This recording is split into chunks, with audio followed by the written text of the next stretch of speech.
Good morning, students. So in today's lecture, we will be discussing the another type of tool used for the process synchronization. Earlier in the previous lectures, we have discussed the critical section problem by using two process. जब दो process critical section को access करना चाह रहे हैं, तो उसमें किस तरीके से critical section problems को हम solve कर सकते हैं, वो हम लोगों ने अभी previous lecture में देखा था, जिसमें हमने तीन तरीके पढ़े थे. पहला by using turn variable, second by using the flag, and third by using the both which are the turn variable and the flag. So that is also called the Peterson solution for the critical section problem. But there is a limitations in that solution. The limitation is that that is only used for two processes.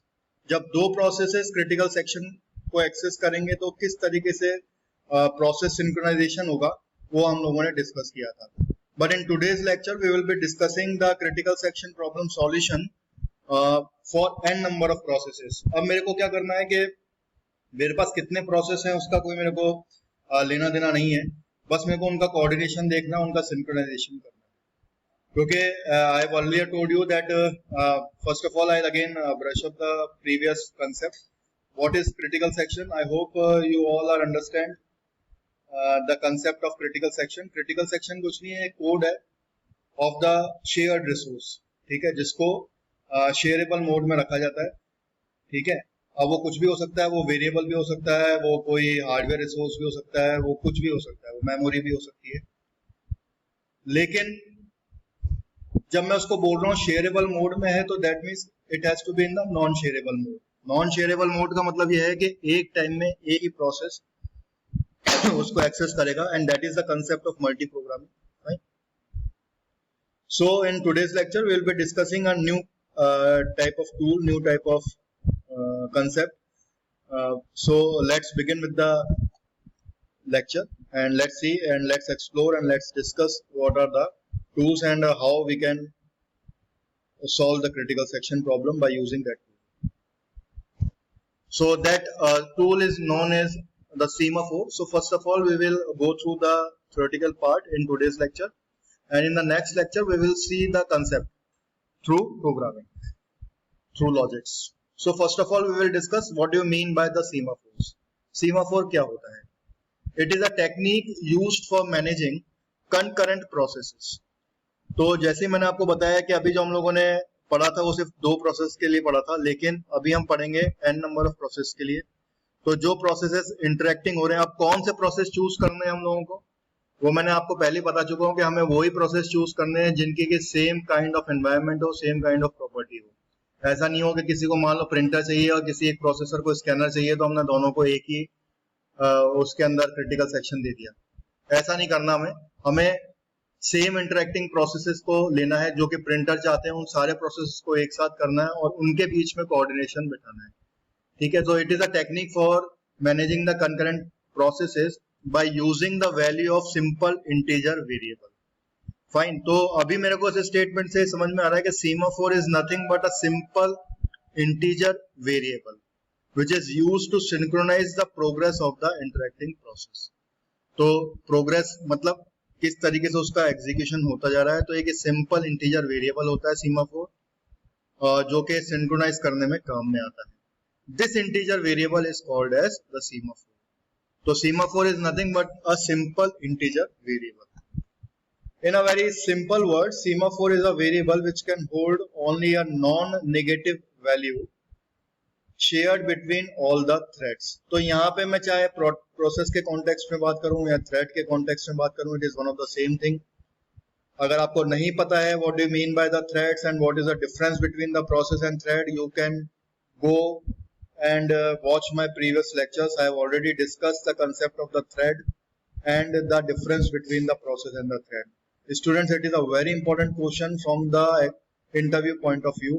अगर आप किसी भी अच्छी company में जाते हैं और वहां पे अगर आप बोलते हैं कि your area of interest is operating system, then surely they will ask you regarding this question, what is the difference between the process and thread. So I suggest you, I recommend you to please go through my previous lecture and see what do you mean by threads and the difference between the process and the threads. Fine. And the operation wait and signal. तो basically इस दोनों paragraph से मुझे सिर्फ इतना सही समझ में आ रहा है अभी कि सीमाफोर एक नॉन नेगेटिव इंटीजर वैल्यू होने वाली है, कोई वेरिएबल होने वाला है, और वो दो तरह के ऑपरेशन करेगा, एक तो वेट करेगा और दूसरा सिग्नल करेगा। अब ये वेट क्या होता है, ये सिग्नल क्या होता है, ये हम अभी in the coming slides we will discuss it. अब वो वेरिएबल क्या है, जैसे मान लीजिए इंटीजर वेरिएबल है, तो अगर मैं प्रोग्रामिंग की बात करूं, सी लैंग्वेज में इंटीजर को हम इंट से डिक्लेयर करते हैं। तो मैंने यहाँ लिखा इंट ए, तो मैंने ए नाम का वेरिएबल ले लिया जो कि सीमाफोर की तरह एक्ट हो सकता है, एस या इंटीजर बी, ठीक है। बट फॉर द कन्वीनियंट सेक, जैसे सीमाफोर का नाम एस से स्टार्ट हो रहा है, इसलिए हम उसको इंट एस लिखेंगे। इंट एस का मतलब यही नहीं है कि हर बार इंट एस ही लिखना है, ठीक है। ये कोई भी इंटीजर हो सकता है, वो ए भी हो सकता है, एस भी हो सकता है, बी भी हो सकता है। लेकिन आने वाली स्लाइड्स में जब हम सीमाफोर्स को डिस्कस करेंगे तो हम उसको डिनोट करेंगे किससे, डिक्लेयर करेंगे एस से, जस्ट फॉर द कन्वीनियंस कि ये एस जो है, इसलिए S stands for semaphore, that's why we are using S. Fine. Now we will see what do you mean by the wait and the signal. तो wait का मतलब क्या है, decrement the value of its argument as soon as it would become non negative integer greater than or equal to 1। यहाँ मैंने integer नहीं लिखा, sorry.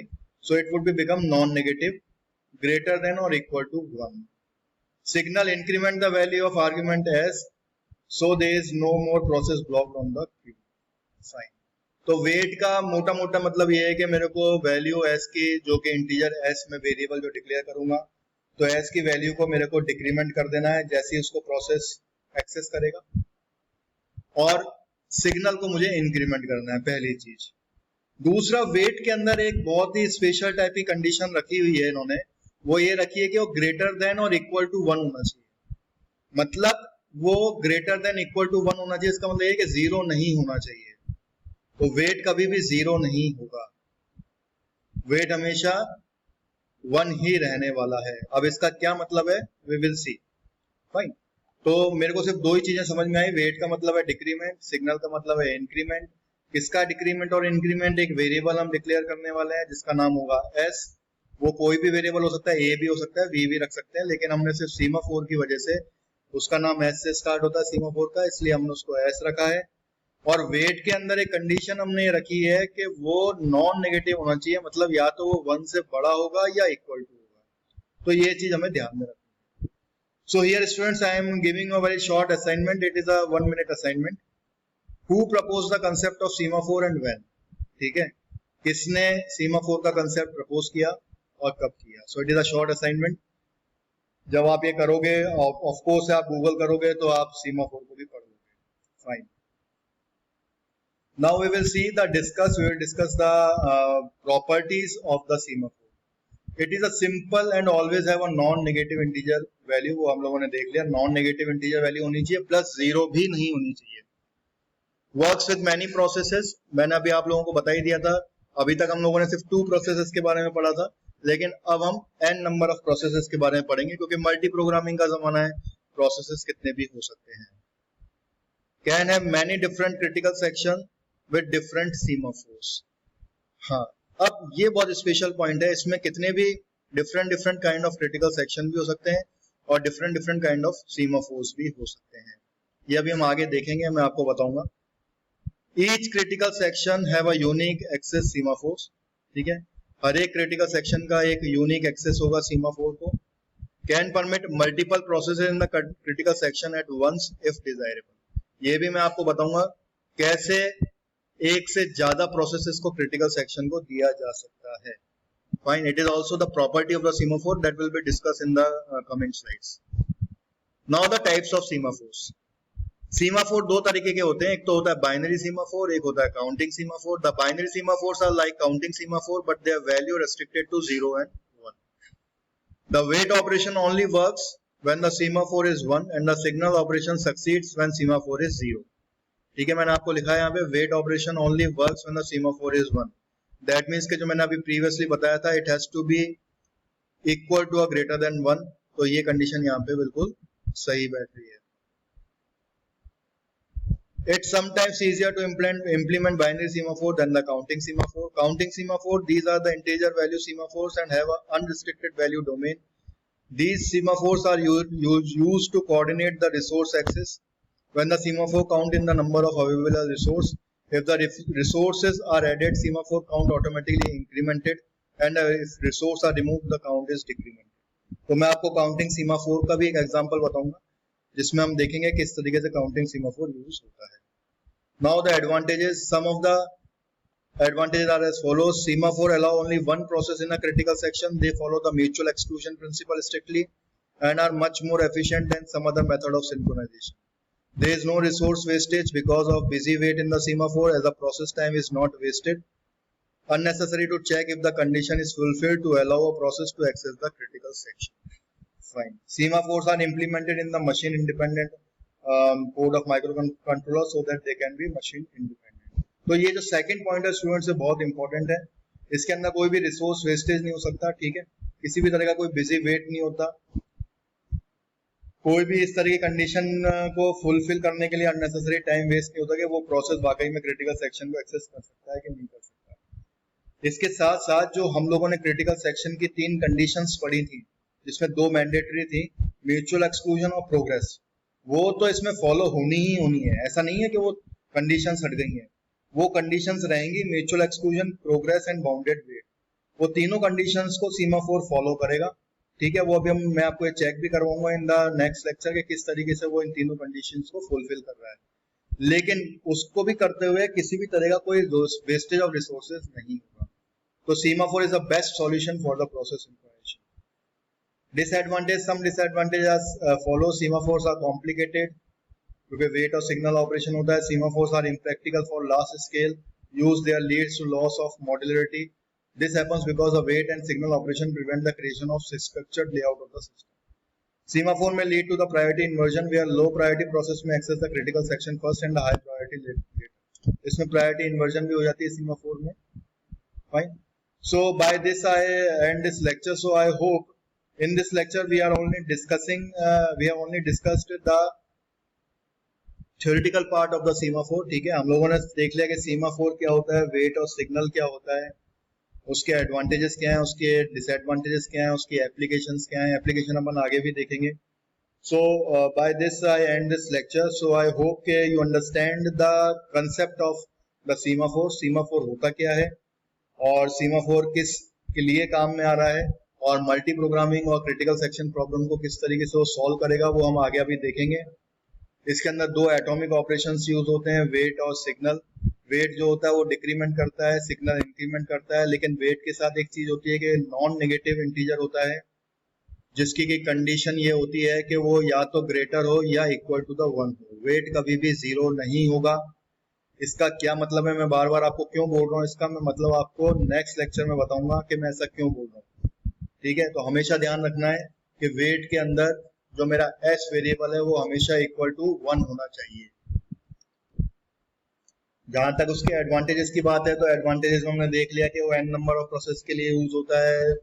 It is a perfect solution for the critical section problem. ठीक है, semaphore के अलावा एक और कंसेप्ट होता है वो हम आगे देखेंगे. लेकिन in these lectures we will be discussing only semaphore. 2 तरह के सीमाफोर होते हैं, एक तो काउंटिंग सीमाफोर होता है, एक बाइनरी सीमाफोर होता है. ठीक है, बाइनरी में जो वेट होता है पहले 1 होता है और जैसे प्रोसेस क्रिटिकल सेक्शन को छोड़ देता है तो वो सिग्नल उसको दोबारा इंक्रीमेंट कर देता है. Fine. So by this I end the lecture.